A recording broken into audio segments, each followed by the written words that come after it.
لاہور کے قریب ایک خوبصورت سا گاؤں تھا جس کا نام گلزار پور تھا۔ یہ گاؤں عجیب سی خوبصورتی رکھتا تھا۔ چاروں طرف سرسبز کھیت اور گندم کی لہلہاتی فصلیں تھیں۔ کچے مگر صاف ستھرے گھر تھے، ساتھ ہی پکی سڑکیں بھی تھیں۔ کچھ گھر ڈبل اسٹوری تھے اور رات کو اسٹریٹ لائٹس جلتی تھیں۔ یوں لگتا تھا جیسے گاؤں اور شہر کا حسین ملاپ ہو۔ اسی گاؤں میں ایک 16 سالہ لڑکی رہتی تھی جس کا نام نورین فاطمہ تھا۔ وہ نرم مزاج، روشن آنکھوں والی اور دل سے بہت دیندار تھی۔ رمضان کا پہلا دن تھا۔ رات کے آخری پہر ٹھنڈی ہوا چل رہی تھی اور دور مسجد سے مؤذن کی آواز گونج رہی تھی۔ ان کی آنکھ کھل گئی، اس نے گھڑی دیکھی، سحری کا وقت تھا۔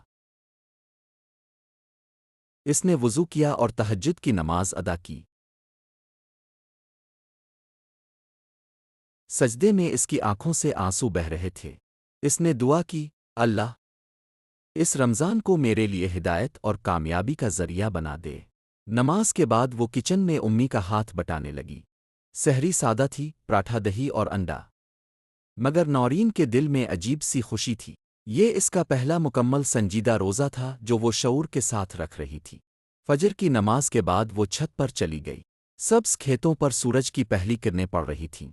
دور کہیں ٹریکٹر کی آواز آ رہی تھی اور جدید مکانات شہر کا سا منظر دے رہے تھے۔ دن کا آغاز ہو چکا تھا۔ نورین نے قرآن پاک کی تلاوت کی، پھر گھر کی صفائی میں امی کا ہاتھ بٹایا۔ دوپہر کے قریب گاؤں کی بزرگ خاتون خالہ رشیدہ ان کے گھر آئیں۔ وہ کچھ پریشان لگ رہی تھیں۔ پتہ چلا کہ ان کی بیٹی بیمار ہے اور وہ فکر مند ہے۔ نورین نے ادب سے انہیں پانی دیا۔ اس نے کہا، خالہ فکر نہ کریں، رمضان صبر کا مہینہ ہے، اللہ آسانی کرے گا۔ نورین نے ان کے ساتھ بیٹھ کر دعا کی۔ خالہ رشیدہ کی آنکھوں میں اطمینان آ گیا۔ جاتے ہوئے انہوں نے کہا، بیٹی تمہارے چہرے پر بڑا نور ہے، اللہ تمہیں کامیاب کرے۔ شام سے پہلے نورین اپنے گاؤں کے ماڈرن اسکول گئی۔ وہ 8ویں جماعت کی طالبہ تھی۔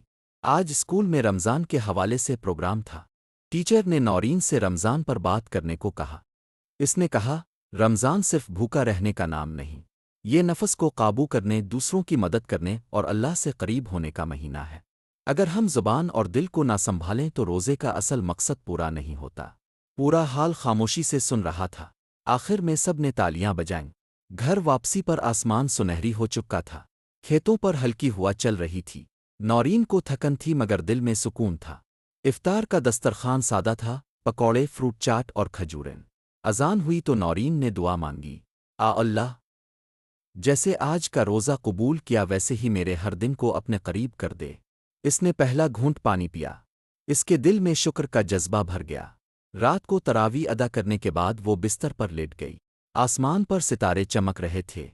گلزار پور کا گاؤں خاموش تھا، مگر نورین کے دل میں ایمان کی روشنی جگمگا رہی تھی۔ یہ رمضان کا پہلا دن تھا، مگر نورین کے لیے یہ ایک نئی زندگی کی شروعات تھی۔